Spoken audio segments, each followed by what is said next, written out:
Hello everyone, আসসালামু আলাইকুম। আজকে এই ভিডিওতে দেখাবো কিভাবে আপনারা মাইক্রোসফট এক্সেল কিভাবে এই কাজ করবেন। এবং আমি এই ভিডিওতে আপনার বেসিক থেকে শুরু করার চেষ্টা করব। আমি প্রথম থেকে শুরু করার চেষ্টা করব, কারণ যারা একদমই নতুন তারা বুঝতে পারবে না যদি অ্যাডভান্স কাজগুলো করি। আমি এই মাইক্রোসফট এই এক্সেল, এমএস ওয়ার্ড, এগুলা সবগুলা আমি একটা প্লেলিস্ট তৈরি করব। আপনারা যাতে অফিসিয়াল কাজগুলো শিখতে পারেন, আমার এই ভিডিওগুলো দেখে যাতে অফিসিয়াল কাজগুলো সম্পর্কে শিখতে পারেন। তাহলে সময় নষ্ট না করে শুরু করি। আমি প্রথমত আপনাদেরকে দেখাবো কিভাবে একটা ডকুমেন্ট, এই নিউ ডকুমেন্ট নেবেন এবং কিভাবে আপনারা সেভ করবেন একটা ডকুমেন্ট ফাইল। আমি প্রথম থেকেই শুরু করার জন্য স্টার্ট করছি। প্রথমত চলে যাবেন এখান থেকে, এই যে কর্নারে দেখেন একটা ফোর মেনু বার, এখানে যে এই অপশনগুলো দেখাচ্ছে এগুলো আপনার আজকে এই ভিডিওতে দেখাবো। এইগুলো আজকে এই ভিডিওতে দেখাবো, পরে নেক্সট স্টেপ বাই স্টেপ আমি অ্যাডভান্সের দিকে চলে যাব। আজকে দেখাবো, এখানে দেখেন একটা নিউ নিউ একটা এই অপশন দেখাচ্ছে। এখানে যদি ক্লিক করেন সাথে সাথে নিউ একটা পেজ চলে আসবে। আর দেখেন ওপেন, আপনার যদি কোনো আগে কোনো যদি ফাইল কেউ যদি আপনাকে পাঠায় বা সেভ করা থাকে তাহলে এই ওপেন থেকে নিয়ে আপনারা এড করতে পারবেন। আমি দেখাবো, আগে পরিচয় করে নেই আপনাদেরকে এই অপশনগুলোতে। আর এইখানে দেখেন সেভ, আপনারা কিভাবে সেভ করবেন একটা ফাইল, এটা আপনাকে সেভ করতে পারবেন। আর সেভ আস মানে হলো আপনার যদি একটা ফাইল যদি আগে থেকে সেভ করে রাখেন, ওটাকে যদি আবার পুনরায় আবার যদি সেভ করতে চান মডিফাই করে, তাহলে এখান থেকে সেভ আসে ক্লিক করলে আপনারা আবার সেভ করতে পারবেন। মানে পুনরায় আবার নাম যদি চেঞ্জ করে সেভ করতে চান তাহলে এই সেভ আসে থেকে এই সেভ করতে পারবেন। এখানে দেখেন আরো কিছু অপশন দেখাচ্ছে। এখানে এক্সেল ওয়ার্কবুক, আপনি যে কোনো ফরম্যাটের এখান থেকে আপনারা এই সেভ করতে পারবেন। দেখেন এই যে পিডিএফ ফাইল যদি আপনারা সেভ করতে চান তাহলেও করতে পারবেন। আর এটা দেখেন পিন, আপনার এই যে উপরে দেখা যাচ্ছে এখানে প্রিন্ট আর কুইক প্রিন্ট, প্রিন্ট প্রিভিউস। আমি সবগুলাই আপনাদেরকে একটা একটা করে দেখাবার চেষ্টা করব। আশা করি ধৈর্য সহকারে ভিডিওটা দেখেন। আর যদি ভিডিওটা ভালো লাগে তাহলে অবশ্যই অবশ্যই আমার চ্যানেলকে সাবস্ক্রাইব করে চলে যাবেন এবং পাশে থাকা বেল আইকনে ক্লিক করে রাখবেন। তাহলে দেখেন আমি আবার প্রথমতে চলে যাচ্ছি। এখানে দেখেন একটা নিউ, আমি যদি এখানে যদি কোনো কিছু লিখি, আবার দেখেন এখানে এখানে যদি কিছু লিখলাম, লেখার সাথে সাথেই মানে একটা পেজ হয়ে গেল। আমি যদি এখান থেকে চাচ্ছি যে না আরেকটা পেজ নিব, তাহলে দেখেন এই যে আরেকটা ব্যাংক ওয়ার্ক বুক, আপনার এখান থেকে আরেকটা এই পেজ চলে আসছে।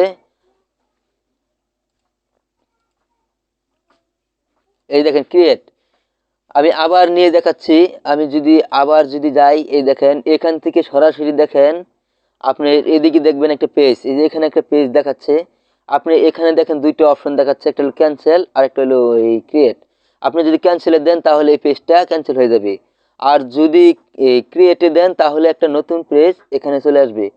আমি যদি আবার এখান থেকে যদি আমি এখানে কিছু টাইপ করি, দেখেন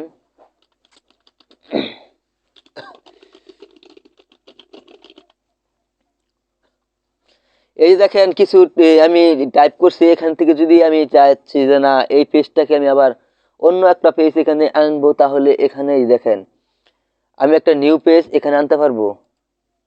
এই দেখেন একটা নিউ পেজ যদি আমি নিতে চাই তাহলে এখান থেকে এই দেখেন ক্রিয়েট একটা ক্লিক করব, তাহলে এখান থেকে একটা এই নিউ পেজ নিলাম। আর যদি চাই যে না আমি এই ফাইলটাকে সেভ করব, তাহলে আমি আবার কিছু এখানে লিখি। আর এইগুলা ফাইল আপনি কোথায় পাবেন? এগুলা ফাইল এই দেখেন নিচে দেখেন এই যে শিট 1, শিট 2, শিট 3, আপনার এখানে 3টা শিট হয়ে গেছে অলরেডি। আমি যে প্রথম শিটে মানে আপনার যে এখানে 3টা শিট, এই 3টা শিট এখানে অলরেডি ক্রিয়েট হয়ে গেছে।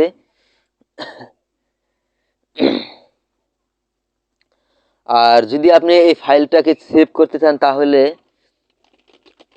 আমি কিছু লেখা এখানে টাইপ করলাম। আর কর্নারে যদি চলে যায় তাহলে আমি এখানে একটা ক্লিক করি। কর্নারে যদি চলে যায় তাহলে এই যে দেখেন সেভ, আমি এই ফাইলটাকে সেভ করব। এই দেখেন এখানে আপনারা সেভ করতে পারবেন আপনাদের চয়েস মতন। এখানে একটা ফোল্ডার চয়েস করে নেবেন, আমি ডেস্কটপ ফোল্ডারটাই চয়েস করে নিলাম।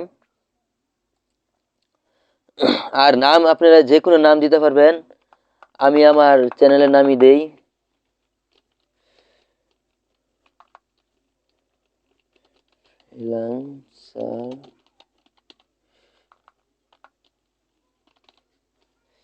ফ্রিল্যান্সার সোহান। আমি এটাকে আপনি চাইলে এখান থেকে যে কোনো ফরম্যাটে এটা সেভ করতে পারবেন। আপনারা এখানে চয়েস করে নেবেন যে কোনো ফরম্যাটে, আপনারা এখান থেকে আপনারা এটাকে সেভ করে নিতে পারবেন। পিডিএফ আছে, আপনার ডক্স, আপনার যে কোনো ফরম্যাটে এটাকে সেভ করতে পারবেন। আমি একটা ফরম্যাটে সেভ করে নিলাম।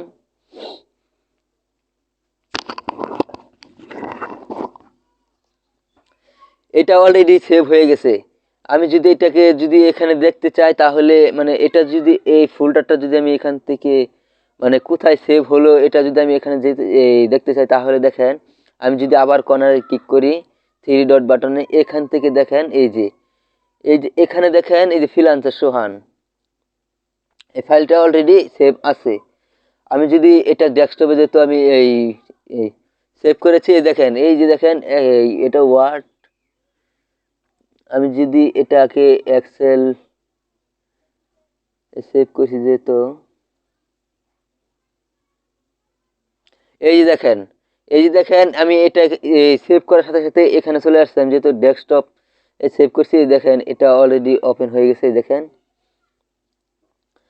তাহলে আশা করি এটা বুঝতে পারছেন এটা কিভাবে করবেন। আর যদি এটাকে যদি আপনার মানে সেভ আস করতে চান তাহলে দেখেন এটাকে যদি আবার যদি নাম পরিবর্তন করতে চান তাহলে এই সেভ আসে ক্লিক করবেন। এই দেখেন আবার এই ফাইল নেম পরিবর্তন করতে পারবেন। আর যদি সেভে ক্লিক করেন তাহলে আর পরিবর্তন করতে পারবেন না।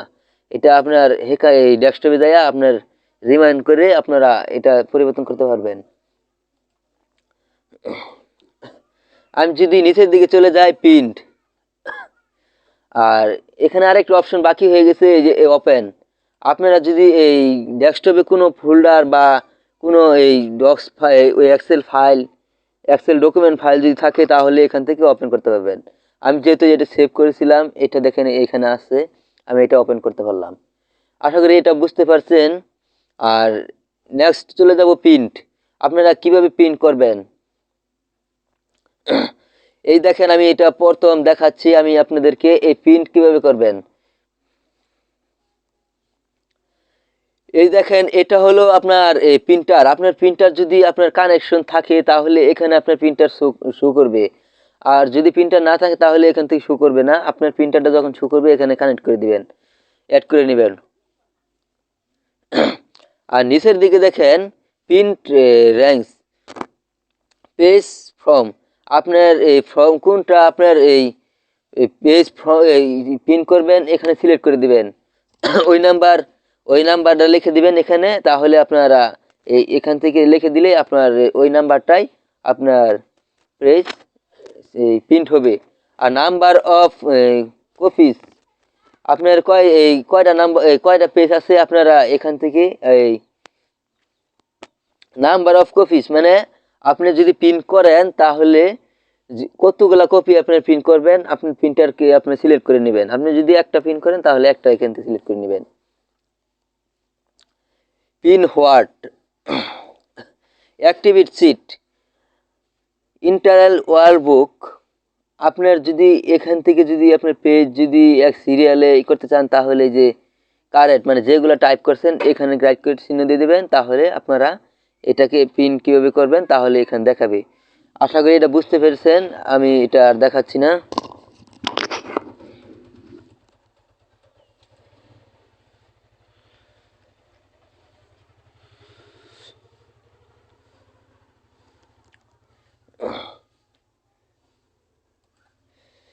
আশা করি এটা আর দেখাচ্ছি না। আমি আবার যদি চলে যাই প্রিন্টে, এখান থেকে যদি আমি সরাসরি ক্লিক করি দেখেন এই যে প্রিন্ট প্রিভিউস, আপনি যদি এই প্রিন্ট করার আগে যদি দেখতেছেন যে না আমার প্রিন্টটা কেমন হবে, যখন আপনি প্রিন্ট করবেন তখন এর আগে দেখে নেবেন যে আমার প্রিন্টটা কেমন হবে। আপনার প্রিন্টটা এই দেখে নেবেন, দেখার পরে আপনারা বুঝতে পারবেন যে এই কীরকম প্রিন্ট হবে। মানে প্রিন্ট করার আগে আপনারা এখান থেকে দেখতে পারবেন। আপনি যদি চান যে মার্জিং, আপনি যদি মার্জিং করতে চান তাহলে এখান থেকে মার্জিং করতে পারবেন। আমি যদি মার্জিনটা তুলে দিই তাহলে মার্জিনটা উঠাই দিতে পারবো। আর যদি জুম জুম করতে চান তাহলে জুম করতে পারবেন। আশা করি এটা বুঝতে পেরেছেন। আর যদি পেজ সেট আপ করতে চান তাহলে আবার এখান থেকে আপনারা পেজ সেট আপ করে নিতে পারবেন। কোনো প্রকার সমস্যা হলে তাহলে আপনারা এখান থেকে প্রিন্ট সেট আপ করে নিতে পারবেন। আর যদি ল্যান্ডিং পেজ, আপনার যদি এই ল্যান্ডিং পেজ যদি দিতে চান তাহলে আপনারা এই ল্যান্ডিং পেজ আপনারা দিতে পারবেন, এই প্রিন্ট করতে পারবেন। ওকে করবেন তাহলে আপনার পেজটা ল্যান্ডিং পেজ হয়ে গেছে।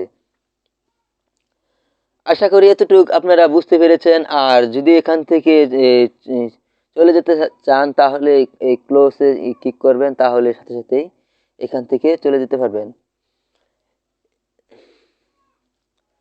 এই যে এরকম দেখেন, ক্লোজ করার সাথে সাথে এরকম একটা ইন্টারফেস চলে আসছে। আর পরবর্তী ভিডিওতে দেখাবো আপনার ওই হোমের কাজগুলো আপনার দেখাবার চেষ্টা করব। এটাকে আমি সুন্দরভাবে উপস্থাপন করার চেষ্টা করব।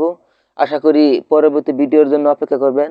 আর আমার চ্যানেলকে যদি আমি আবারও বলছি, আমার চ্যানেলকে অবশ্যই সাবস্ক্রাইব করে চলে যাবেন, কারণ আমি পরবর্তী ভিডিওটা দেওয়ার জন্য যাতে আমি আগ্রহী থাকি, সে কারণে।